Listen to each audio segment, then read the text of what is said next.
A paz do Senhor Jesus, vamos para mais um dia do nosso devocional.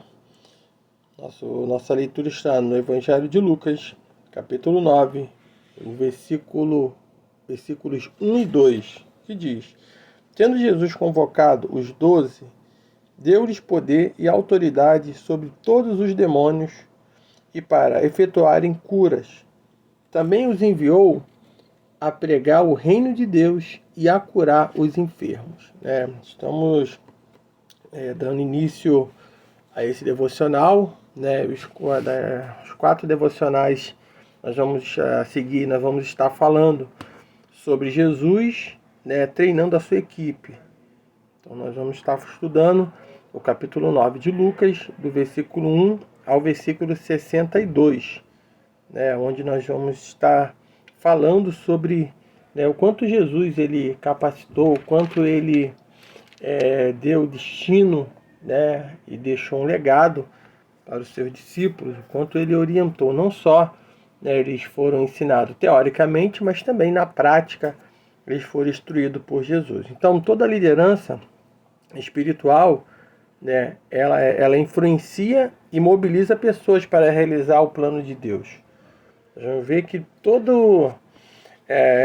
tem uma influência muito grande. O líder, ele tem uma influência muito grande, e o papel dele é mobilizar ali aquele grupo, a estar realmente avançando, a estar realizando ali os planos de Deus. E esse era o intuito de Jesus. Então o líder espiritual, ele é chamado e capacitado por Deus para conduzir pessoas que estão fazendo a sua própria vontade. E nós vamos ver, essas pessoas vão passar a fazer a vontade de Deus, executando ali o querer de Deus. Então, para isso, cada líder ele precisa de quê? Do poder do Espírito Santo e dos recursos, da providência divina. Não tem como avançar sem o poder do Espírito Santo, sem estar realmente, sem conhecer ao Senhor Jesus, sem andar com Jesus, sem ter o conhecimento da sua palavra. E somente o Espírito Santo na nossa vida é que vai nos dar as revelações e vai nos revestir de poder. Então, ele sabe da sua responsabilidade e que prestará conta a Deus do seu trabalho. Então, cada líder, ou cada discípulo, podemos dizer assim, ele sabe que um dia ele irá prestar conta, principalmente o líder, que está com pessoas ali, que é onde tem que dar destino, onde tem que direcionar, tem que estar ali, ensinando, e um dia prestaremos conta, ao Senhor sobre tudo que nós estamos fazendo. Então, Deus, ele chama para uma missão impossível que só o próprio Deus pode realizar. Nós vamos ver que o Senhor, ele chama cada um de nós para uma missão e somente ele pode realizar, somente ele pode nos capacitar. Então, portanto, o papel fundamental do líder espiritual não é levar os liderados a concretizarem seus planos pessoais, mas sim o plano de Deus. E Jesus ele vai mostrar isso. Ele vai demonstrar isso, de que eles estavam ali não para concretizar, não para realizar o seu sonho, o sonho deles em si, mas sim de estar realmente ali fazendo, sendo aquele que iria ser direcionado pelo Senhor para fazer acontecer os planos de Deus. Então Jesus, ele se coloca ali no meio, junto com os discípulos ali, a ensinar aqueles homens. Então Jesus, ele é o maior líder que existe. Não vou falar que existe, o que existe, porque ele continua sendo o maior líder. Então ele montou a sua equipe inicial com 12 apóstolos, investiu na vida daqueles homens, treinando-os para dar continuidade ao ministério que ele fundou. Então Jesus, ele não estava preso dizendo: eu fundei o ministério, então eu que vou ter que ir até o final. Não, pelo contrário, Jesus ele sabia o tempo que ele estaria ali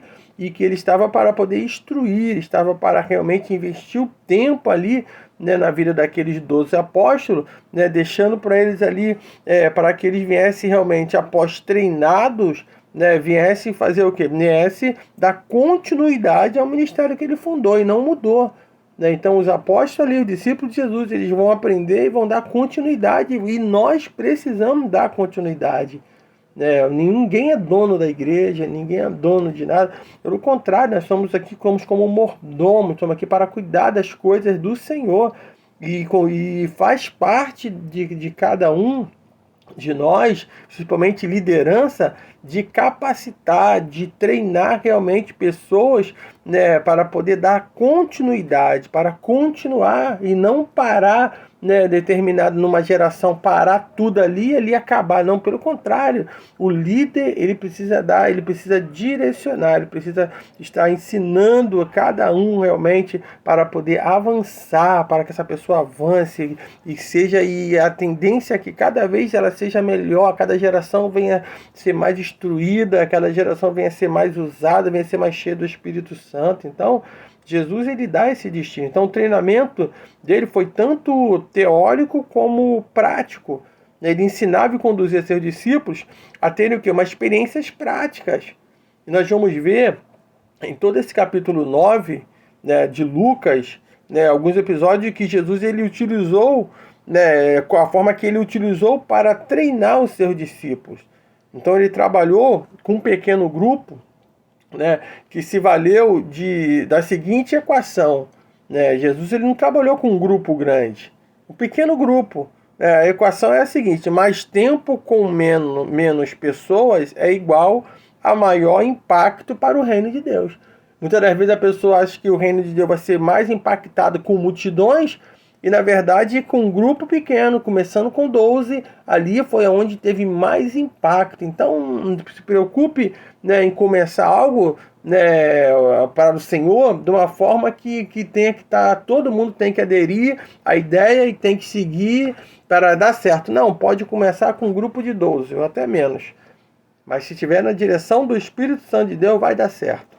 Porque hoje muitos muitos querem estar realmente, começar com um grupo de 300 e muitas das vezes não vai ser nem 3.000 nem 300, vai ser 12.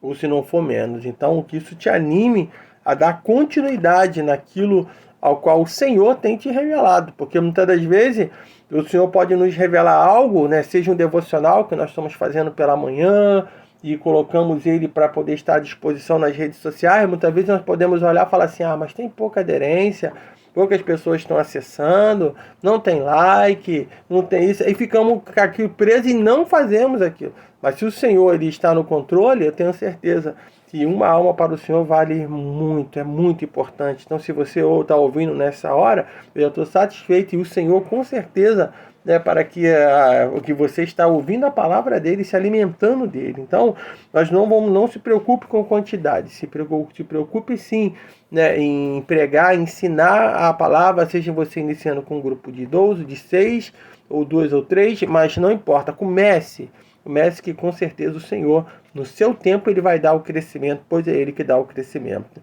E dentro dessa leitura da devocional que nós fizemos, nós vamos ver aqui nesse ponto que os discípulos, eles são enviados em uma missão, né? E sempre há uma primeira vez para tudo. Então ali os 12 discípulos de Jesus, né, eles partem para a realização da sua primeira missão, né, a qual nós fizemos a leitura.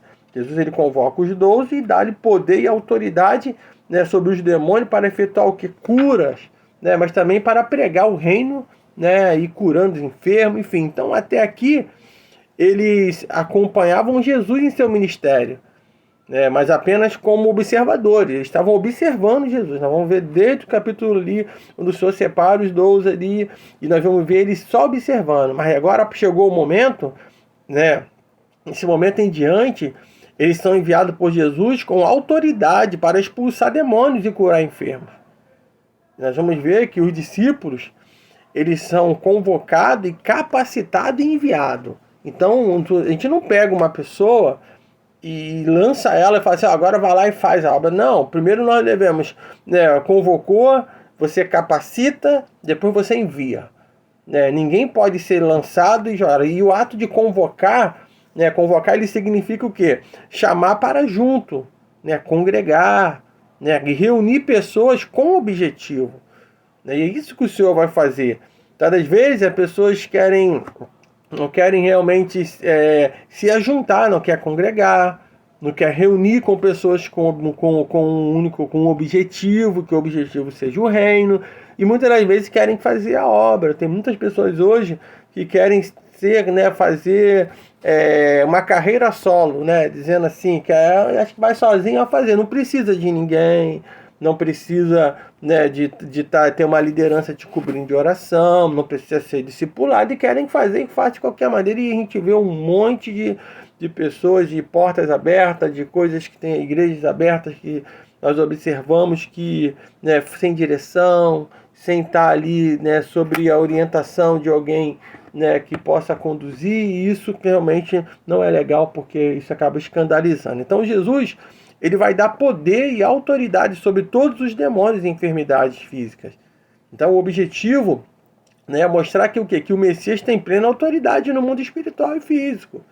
Então o Senhor, ele vai enviar, né? Enviar tem um sentido de autoridade, como enviado oficial. Então Jesus enviou os seus discípulos para curar os enfermos, expulsar os demônios das pessoas possessas, da mesma forma que ele havia feito na presença deles. Então Jesus, ele praticou tudo aquilo ali para que depois eles viessem realmente praticar. Então o poder com o qual os 12 atuariam, portanto, não era inerente a eles, né? Ou seja, não provinha deles, mas eles eram delegados por Jesus, a fonte de todo o poder, né? De toda a autoridade, né? A natureza e o conteúdo da sua mensagem, no entanto, era o quê? Era o reino de Deus. Esse era o conteúdo da mensagem. Eles estavam anunciando aquilo que o Senhor tinha mandado, né? No versículo 2 diz: também os enviou a pregar o reino de Deus e a curar os enfermos. Então, pregar o reino de Deus, o Senhor, quando ele envia, ele capacita, tenha certeza, né? Nós vamos ver que os discípulos estão instruídos quanto ao caráter simples, urgente e sincero do reino. Então Jesus, ele vai dar a seguinte instrução, que está no versículo 3 ao versículo 5, a instrução de Jesus. E disse-lhe: nada leveis para o caminho, nem bordão, nem alforge, nem pão, nem dinheiro, nem deveis ter 2 túnicas. Na casa em que entrares, ali permanecei, e dali saireis. E onde quer que não vos receberem, ao sair daquela cidade, sacudiu o pó dos vossos pés em testemunho contra ele. Então Jesus, ele disse que naquela primeira viagem missionária deles, né, eles levassem pouca bagagem, né? Também ele vai dizer que se contentasse com as hospitalidades que lhe fosse oferecida, né, e se preparasse para a rejeição. Então Jesus não estava falando para ele que ele vai ser bem aceito, está dizendo que em algumas cidades e aldeias eles seriam rejeitados, não seriam bem recebidos. Então a ênfase não recai tanto sobre ter uma vida simples, mas sim sobre o papel que a hospitalidade tem em relação à aceitação, né, dos mensageiros da mensagem do reino. Então eles estão pregando sobre o reino de Jesus, sobre o reino de Deus. Eles estão pregando a palavra. Então a lógica é de que eles não seriam bem aceitos da mesma forma que Jesus não foi aceito por muitos. Então, embora os que fariam fosse algo muito nobre, eles deveriam estar preparados para possíveis rejeições e ter uma atitude de juízo em relação a isso. Então, no versículo 5, isso ensina.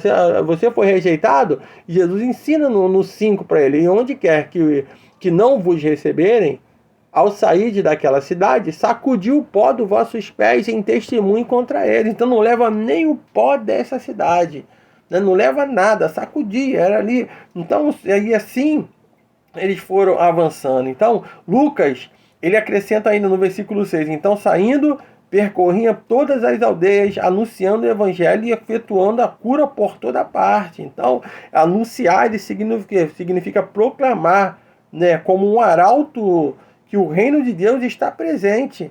E qual é o caráter desse reino? Né? O reino do Messias chegou, né? Já veio, e o reino, ele é diferente daquilo que as pessoas esperavam.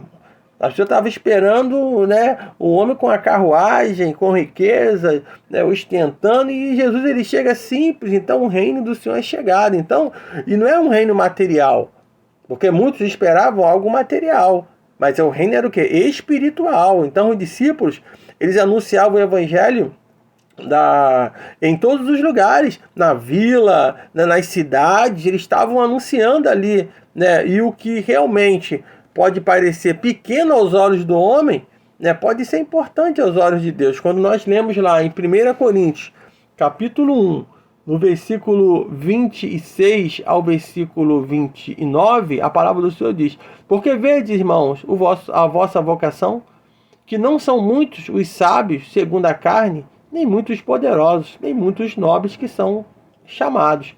Mas Deus escolheu as coisas loucas deste mundo para confundir as sábias.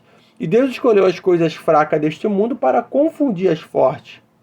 E Deus escolheu as coisas vis deste mundo e as desprezíveis, e as que não são, para aniquilar as que são, para que nenhuma carne se glorie perante ele. Então o Senhor Jesus, né, o nosso Deus, ele escolheu as coisas loucas, os simples, né, da onde a pessoa menos esperava que viria o Messias, foi daí que veio. Da onde a pessoa menos esperava, foi aí que o Senhor veio. Então, né, os olhos do homem pode não ter importância, mas aos olhos de Deus tem importância. Então, os discípulos do Senhor, eles são informados de que o avanço do reino incomoda aqueles que querem detê-lo. E vai incomodar, a ponto de nós observarmos, né, que os reinos deste mundo, eles se opõem ao reino de Deus. Isso desde a antiguidade, hoje e nos reinos passados, nos tempos passados. Herodes, quando nós lemos nessa passagem também, que Herodes Antipas, né, que era filho de Herodes o Grande, né, que decapitou covardemente João Batista, né, ele ficou perplexo. Ele vai ficar perplexo. Versículo 7 ao versículo 9, nós vamos ver o quanto ele vai ficar ali, né, perplexo, porque com o avanço do reino. Poxa, já mataram aquele homem, já matei João. Agora estou vendo os enfermos sendo curados, os endemoniados sendo libertos, os mortos sendo ressuscitados, pessoas salvas pelo poder do evangelho. Isso tudo vai gerar ali, né, causar naquele governo ali, o quê? Uma insegurança, né, uma ansiedade naquele homem chamado Herodes, né, e Lucas ele observa isso para enfatizar o quê? O perigo crescente que cerca a obra de Jesus. E mais tarde em Atos, Lucas ele expressa, né, ali a oração da igreja, né, que estava enfrentando o quê? A oposição das autoridades, né, até mesmo de Herodes Agripa. Então nós vamos ver que nunca foi fácil, sempre foi, a igreja sempre foi perseguida, o povo de Deus sempre foi perseguido, né? Mas isso não poderia impedir o avanço, e não impede o avanço, né, do reino do Senhor Jesus. Né? Ali mesmo Herodes pode ter mandado matar João, né? A partir daquele momento ele fica até atormentado pelo fantasma, né, daquelas consequências daquele crime a qual ele cometeu. E ele fica perturbado, né? E as notícias de que Jesus poderia ser o próprio João, né, ressuscitado, ou mesmo o profeta Elias, né, o Moisés, colocava o risco, né, da segurança do seu reinado. Lá no versículo 7 e 8 vai dizer: ora, o tetrarca Herodes soube de que se passava e ficou perplexo, porque alguns diziam: João ressuscitou dentre os mortos. Outros diziam, Elias apareceu, e outros, ressurgiu um antigo profeta. Né? Então, e Herodes falava assim: eu mandei decapitar João. Decapitar João. Quem é, pois, este a respeito do qual tenho ouvido tais coisas? E ele se esforçava para ver, ficou perturbado, ficou doido. Por quê? Porque estava ali, tocou num servo do Senhor, e além disso, estava achando que isso ia impedir o avanço do reino do Senhor Jesus. Nada, não tem prisões, não tem nada que vai parar a obra do Senhor, porque o servo do Senhor, mesmo na prisão, ele louva e exalta o nome santo do Senhor. Então, nós vamos ver que quando os discípulos voltam, eles vão prestar conta. A partir do versículo 10 ali, nós vamos ver que eles vão prestar conta ao Senhor Jesus. Né? Os 12 apóstolos, eles regressam dessa missão, né, e entregam os seus relatórios. Né? Versículo 10 ele diz: ao regressarem, os apóstolos relataram a Jesus tudo o que tinha feito, e levando-os consigo, retirou-se à parte para uma cidade chamada Betsaida. Então, eles vão prestar conta de todo o trabalho, né? Eles vão chegar ali felizes da vida, né? Porque eles vão ver que o reino do Senhor Jesus ele era chegado. Né? Eles vão ver ali o quanto realmente o Senhor ele tem poder, o quanto, né, é maravilhoso realmente, né, estar realmente ali com Jesus, de ter aprendido, de estar colocando em prática tudo que ele aprendeu. Então, eles vão estar ali, eles vão prestar essa conta, né, mas como algo assim, para aquela liderança que era Jesus, né, isso é importante, isso, né, essa prestação de conta, né, porque nós sabemos que tudo que nós fazemos hoje, né, pode ter certeza, temos que prestar conta diante dos homens, sim, temos que botar o nosso relatório, né, temos que estar fazendo, sim, né, isso é importante, precisa acontecer assim, né, quantas armas se renderam, tudo isso é importante, né, e se fazer em relatório, se falar em reunião, né, e sempre dar honra e glória para o Senhor. Então, no entanto, essa prestação de conta que fazemos aos pés daquele que é o verdadeiro dono da missão, porque quem é o verdadeiro dono da missão é Jesus. Esse nós estamos, não temos como enganar, não tem como burlar, não tem como falar o que não está fazendo, não, ou até mesmo o que não aconteceu. Então Jesus, né, ele recebe aqueles homens ali, e é interessante que ele vai levar, né, levar eles para um retiro de descanso, vai levar ele para Betsaida. É interessante que tem um relato que diz assim: aqueles que trabalham em benefício da alma e de outros precisam separar tempo para estar a sós com Deus, né? Então, encontros espirituais, retiros espirituais, né, ainda que seja algo curto, algo simples, é necessário para aquele que se dedica a pregar o reino de Deus. Tem muitas lideranças hoje que estão morrendo porque não separou tempo, não separa tempo para poder estar como Jesus aqui, ele separa um tempo, e ali eles vão prestar conta, vão falar, Jesus vai orientar, vai instruir. Então o servo do Senhor, seja ele aquele que pastoreia, seja aquele que é um líder, ele precisa assim de um momento de descanso, um momento de dedicação, né, ali, porque pregar o reino do Senhor Jesus, falar, andar, ser rejeitado, ser perseguido não é fácil. E muitas das vezes nos retiros espirituais, nos momentos de reunião que você vai trocar experiência, que vai orar junto, que vai ser alimentado, que vai ser ali, né, orientado, né, onde as pessoas vão estar ali preparadas, orando por a sua vida, entregando realmente todas as causas nas mãos do Senhor. Isso é muito importante para a vida de qualquer líder. Então, que nós possamos entender que o Senhor, né, ele tem todo o poder. E não esperem realmente pregar o reino de Deus, pregar a verdadeira palavra, né? E todo tempo ter sorriso, pessoas sorrindo e se alegrando com aquilo que você está falando. Porque se você está condenando o pecado, como nós vamos ver João Batista condenando o pecado, né, de Herodes, nós vamos ver que de Antipas, né? E ele não vai ficar satisfeito. Então, o que importa é que nós venhamos estar nos preparando e cheio do Espírito Santo. Porque a ordem de Jesus para os seus discípulos era para que eles saíssem pregando o reino de Deus, curando os enfermos, né, ali libertando aqueles que estavam oprimidos pelo demônio, né, efetuando curas. Então, é isso que o Senhor nos manda fazer. Então, Jesus, ele treinou a sua equipe, né? Ele ensinou não só em palavras, teorias, mas ele ensinou na prática e depois ele enviou. Que nós também possamos estar cada dia nos aprendendo mais e mais da palavra, lendo a palavra, tendo contato, se conectando, para que assim nós possamos avançar. E aquele que tem, né, autoridade para poder enviar, né, eu sei que é o Espírito Santo de Deus, é Ele que faz a obra, é Ele que separa, é Ele que, né, que dá a direção, é Ele que confirma, mas também aquele que é uma liderança também tem que ter sabedoria ao separar homens e mulheres, jovens, para poder encaminhar, para enviar. Não podemos enviar ninguém despreparado, nós temos que ensinar a verdadeira palavra, e essa pessoa cheia do Espírito Santo, com certeza, vai avançar pregando o reino do Senhor Jesus. Então que você fique com essa palavra, e no próximo nós vamos falar sobre, então, com o tema: os discípulos são treinados por meio de testes. Será que você está sendo testado e não percebeu ainda? Então, que você possa meditar, e no próximo episódio nós estaremos falando sobre isso. Que Deus te abençoe.